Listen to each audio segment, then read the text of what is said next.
as much as possible pure meritocracy, and one that leans heavily into people who are usually more junior at the company, who have ideas that are good, being almost like thrown into the responsibility of having to run with those ideas and turn them into something big. And this kind of culture of like, if you have a great idea, first of all, anyone can have a great idea. And if you have a great idea, you have like almost full accountability to realizing it and making it happen. This kind of culture, really is not how most companies operate. Most companies, like, everyone can have a good idea, and then like some director or some VP steals your idea and then makes that into their career move. This kind of culture is pretty unique, and we really lean hard into it to make it very clear that the limit. And I've talked to a lot of I always talk to new people joining the company and people who've been in the company for a bit to make sure this is always true, that the true limit to your impact and future at scale is just it's limitless, depending on how much you apply yourself, how good your ideas are, how innovative they are, et cetera. That's one. I think another is that we try to be very, we try to always put ourselves, focus on big problems, if that makes sense. So, I think a lot of times this is, Amazon's version of this is like focusing on the customer. But I think if you have the right sort of fixed point in the system, which for Amazon is the customer, for us is sort of like thinking about the big problems in the industry, then you'll always end up finding, stumbling upon opportunities that continue to be bigger and bigger and bigger and bigger. And by that, I mean, we were focused on autonomous vehicles for a very long time, which is a huge problem, a very big, complicated, interesting problem. At a certain point, it became pretty clear that a lot of what we talked about with geopolitics and sort of the importance of AI to the future of the sort of balance of power between countries, that we had pretty high conviction that was going to be the case.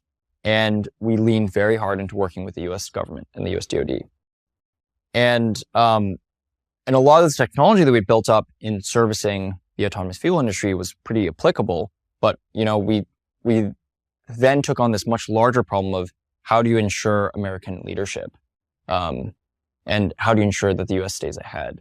And that's such a big problem that, in the course of serving that problem, we stumbled upon much, much larger opportunities than the original opportunities in autonomous vehicles. And the same has been true now with, the big problem is helping to ensure the maximal progress in the AI industry. Like, how do we ensure that these models are the most impactful version of themselves, that we push for the maximum amount of progress in the AI industry?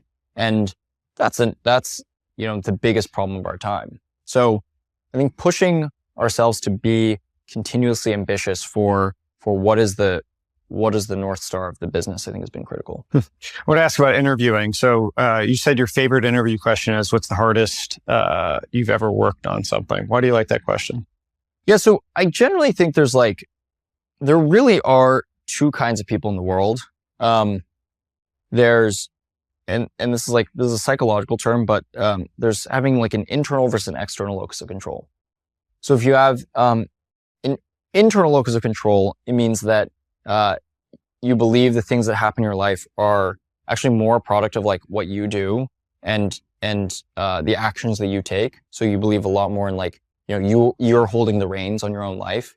And if you have an external control, it's the opposite. You believe that the things that happen to you are mostly the outcome of things outside of your control. It's sort of like the world's very deterministic, and you're sort of like a pinball in a big pinball machine. And I really if you know how to look for it, this really is like a very clear dichotomy between how people think about their lives. And I find that, I only want to work with people who have an internal locus of control.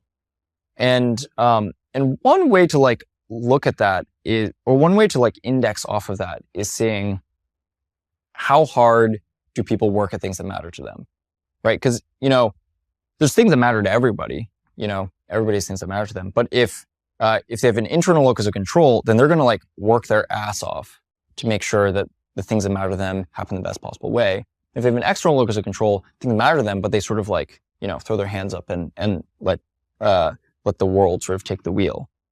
And so by seeing how hard people work on, the things that matter the most to them, and like by really like actually quantifying and getting a sense for how obsessive were they, how much do they really care, like how small of details did they sweat, you get a pretty clear indication for how much control they believe they have on their life outcomes. What's the single trait or characteristic that you're most looking for in hiring? Is it that locus of control, or is there something else that stands out? Yeah, I think, there's a few.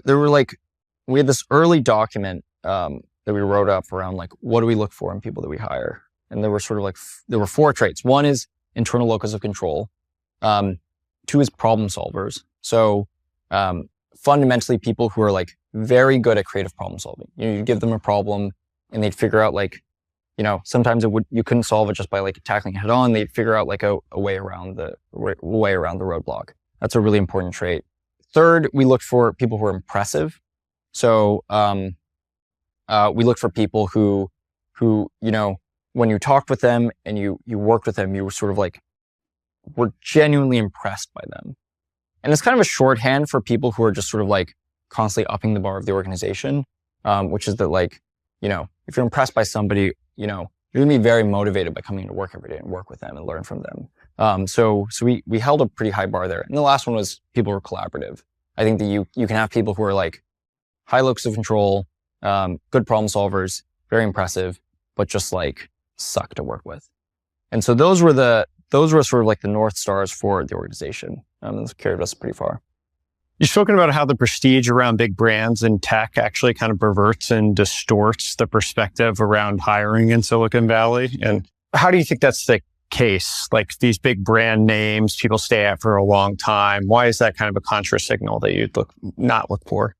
I think one of my favorite lines around this is like, if your recruiting organization looks like a college admissions office, then, you should be pretty scared. Something along those lines. And I think it's true, which is that like, the reality is it's very hard for somebody at a big tech company to have any sort of real impact. I'm not, this is not too much of an indictment of the big tech companies, but they just hire so many people. They have, a limited scope of problems that really, really matter. And so a lot of the people they hire just end up working on like a teeny piece of a teeny piece of a teeny piece of a teeny piece of a problem. So if you think about the selection bias, the people who get selected into these very large brand name tech companies are those who they're over optimizing for brand and status relative to impact. By contrast, small startups are literally the exact opposite. Like you're joining a small startup because you're like, wow, I see the 5 people working on this thing, and like I know I can come in and have a big impact. Not to say they're doing a bad job, but like I know I can have an impact. But it's not going to be a cool thing. Like I'm not going to be able to tell my friends about working in this startup, and they're not going to think like, oh wow, that's really awesome. And so a lot of hiring, a lot of it is like skills based, but a lot of it is also just culturally testing people. And you really want these people who don't care about status, care a lot about impact. And I think big tech companies negatively select for that. We were talking about 0 to 1 before we got going and how it's kind of been normalized in startup culture. And I think once upon a time, it was very revolutionary. But now I think a lot of the things that they wrote about or Peter wrote about in the book has become kind of status quo in a lot of startups. Is there something that you've read or internalized today or recently about startups that's non-consensus that you think will be at some point in the next couple years around how to operate or work with companies? I think one thing that is certainly non-consensus in the context of the ecosystem, but I think is certainly been my experience, is that you really, the value of very hardworking people who are not necessarily super experienced in your company. And it's like pretty surprising. There are some kinds of companies where it's like, a small group of very experienced people who build something incredible. Like that certainly exists. But for the most part, I think most startups are this sort of like chaotic buzz or hive of people who are not necessarily super experienced, very, very hardworking, very high aptitude, very capable, and just sort of almost like gradient descent to building these incredible things. And I think that's not super well understood or super adopted by the entire tech ecosystem. A lot of the tech ecosystem, I think, is really focused on hiring, the experienced people who've been there and done that. I think the other thing, and we're talking a little bit about this, is the importance of having a strong point of view.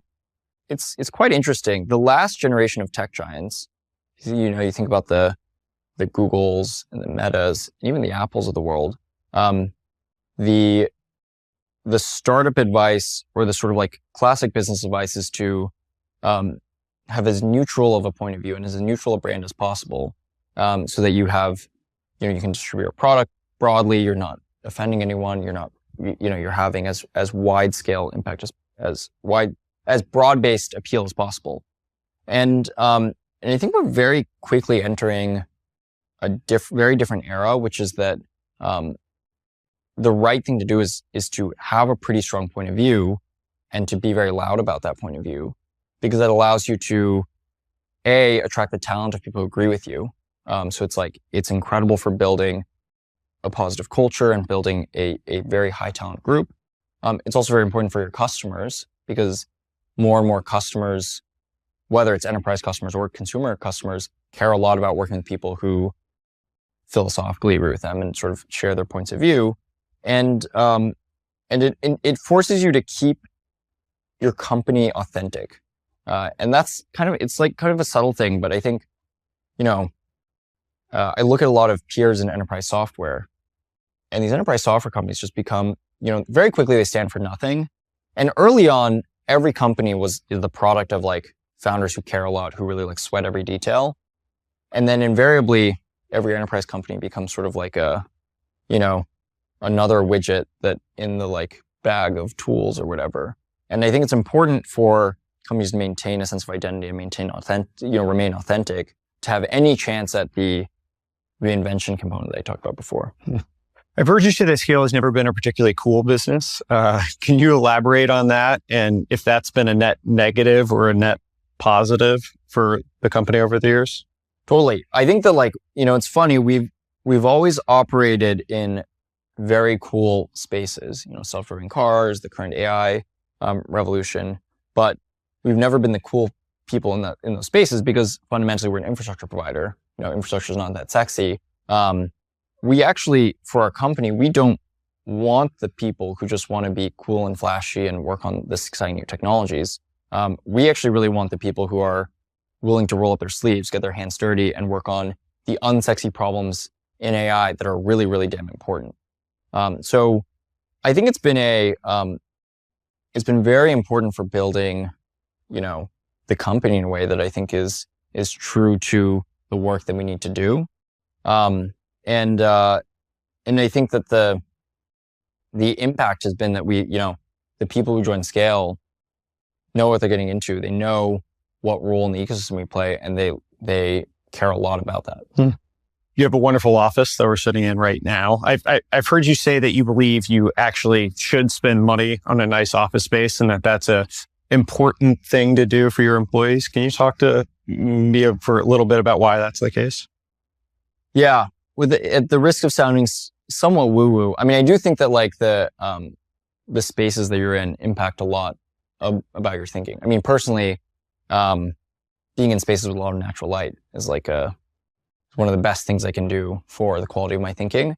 And I think there's a lot of fractal effects here where pretty subtle differences in either the quality of your space or the amount of natural light or the sort of configuration that you're in with your coworkers can have pretty big impacts to the ultimate, end outcome and the quality of thought. So it is one of these things that I think is sort of almost insidious in how much it matters. And sort of unintuitive. What about structuring your day? How do you structure your day for maximum productivity? Yeah, what I often find is the best thing to do is to set some pretty clear goals at the very start of the day, to say what are the most important things for me to get done today, and And they can start out pretty small, and then over time you'll like find where your limits are and upsize them. And then, I'm in a ton of meetings every day, which is part of the job, but, continually I'll check in, how am I progressing against, the clear goals I set. I think that's probably the best thing I would do. I've heard you say that both math and physics, growing up, there were clear right answers, but it was violin that was super influential to you because it wasn't just about getting the notes right. Can you elaborate on that point or expand on why and how the violin influenced you? I think one of the things that is like somewhat maddening for people